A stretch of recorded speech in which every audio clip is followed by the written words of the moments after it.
And SUNY Plattsburgh's president, Dr. John Ettling, joins us now. Welcome. Thank you, Tom. It's nice Glad to see be you. here with you. We just heard the anger from students when they marched by the hundreds through the streets of Plattsburgh, and then the march by many in the community within the past couple of weeks calling for unity. What is your sense of the mood on campus now? I think that on the surface, things are calmer than they were, obviously, when all that turmoil broke in mid-February and continued to roil the surface of life on the campus. But I think there's still an undercurrent of tension among certain important parts of the student body. They're waiting to see if we actually follow through on some of the things that we're going to do to help shift the climate on campus. You and other top administrators were criticized for your response at that protest and follow-up meetings on campus. Many students, even student leaders, demanded that you step down. You told the campus newspaper that you were stunned when the student body called for your resignation. I was. What was it that caught you by surprise? The immediacy, the vociferousness of it, and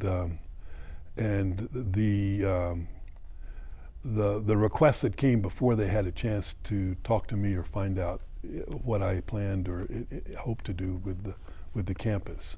But the student association resolution was just that. It's not binding, and though they say they had lost trust in me, I hope that in the intervening weeks and in the months ahead, I'll re-earn that trust. When the protest happened, had you seen the Snapchat post at that point? I saw it on the Wednesday when this whole thing broke on the campus. Although the picture itself, the selfie, had been taken several weeks before at a motel in Burlington and put on Snapchat for a handful of her friends, one of whom took offense apparently and took a screenshot of it, but did nothing with it until after classes had started and we were in early February, showed it to a friend of hers who then put it out on social media. And that's when it broke, and it was on that Wednesday that I first became aware of it, and that was several weeks after it had been taken. And that was when the explosion on campus occurred. So I found out about the same time everyone else did. And then the protest was? They walked to Andy Wiley's office downtown, and on the way back from downtown, they stopped by my house and they protested in front of the house. And then I invited some of the Black Onyx leadership to come into the living room and to sit down and talk, and we talked. That was on Thursday, the day after I became aware of it. So the reaction was immediate and vociferous, and it caught me off guard. Off guard. And do you think that you and other college administrators had underestimated what the response was going to be? I think in retrospect that we could have, if not anticipated it, handled it better. One of the criticisms was that the feeling among students was that you didn't respond quickly enough, or that it was inadequate. It may have been both, but I don't see how we could have responded more quickly. We probably could have responded with more forceful measures. And my point, I guess one of my points is that we cannot keep those things from happening. They will happen. They will happen again. They will happen here, they will happen at UVM, they will happen at SUNY Potsdam, and they have. What we can do, though, is perhaps prepare the campus to absorb those better than we have in the past. And that involves training and getting everybody to lean in and help with this. It really does take a shift in the campus climate in some way. And let's talk about that. So the initiatives, how did you respond?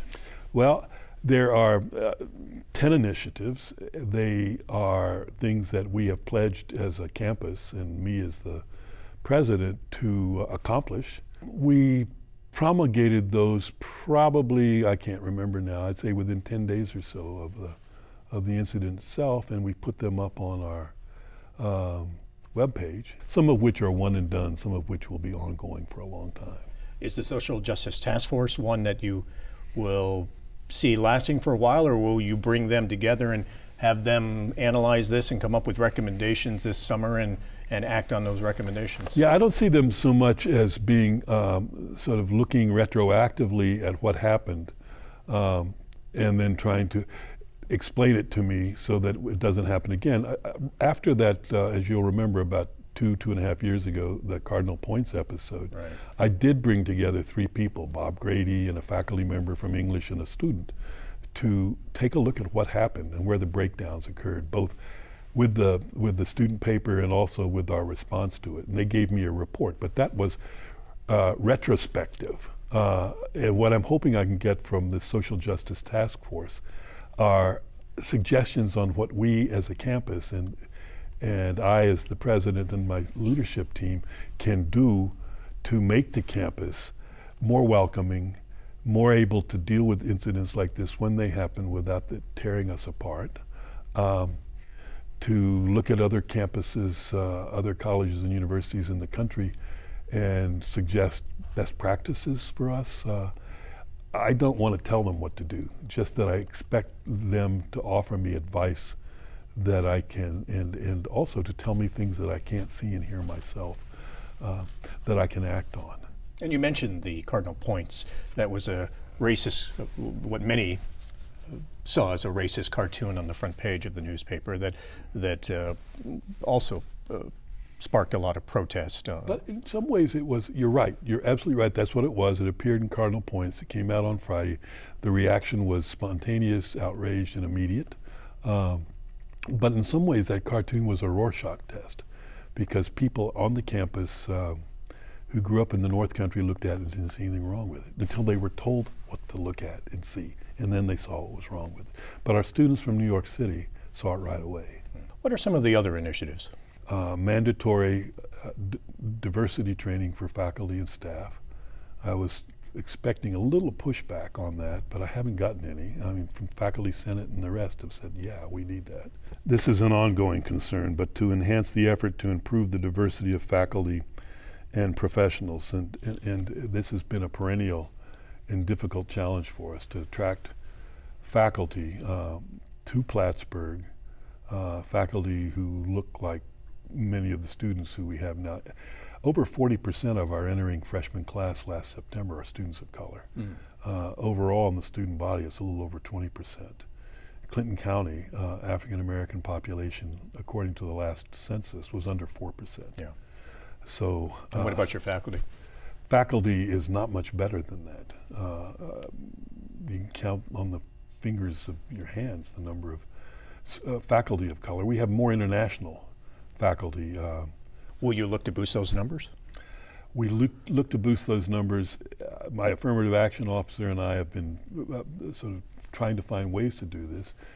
Without a critical mass of people to make them feel comfortable here, it's a difficult assignment, but we have to do it. Some of the other things that we want to do: a comprehensive review of the student code of conduct in ways that would prescribe specifically sanctions for hate posts, racist posts that don't encroach on First Amendment protected speech, but that single out certain kinds of behavior is unacceptable. And I know that was a big issue for a number of students, because they wanted the student who sent the post expelled immediately. That was one of the demands for you. That's correct. And we can't do that.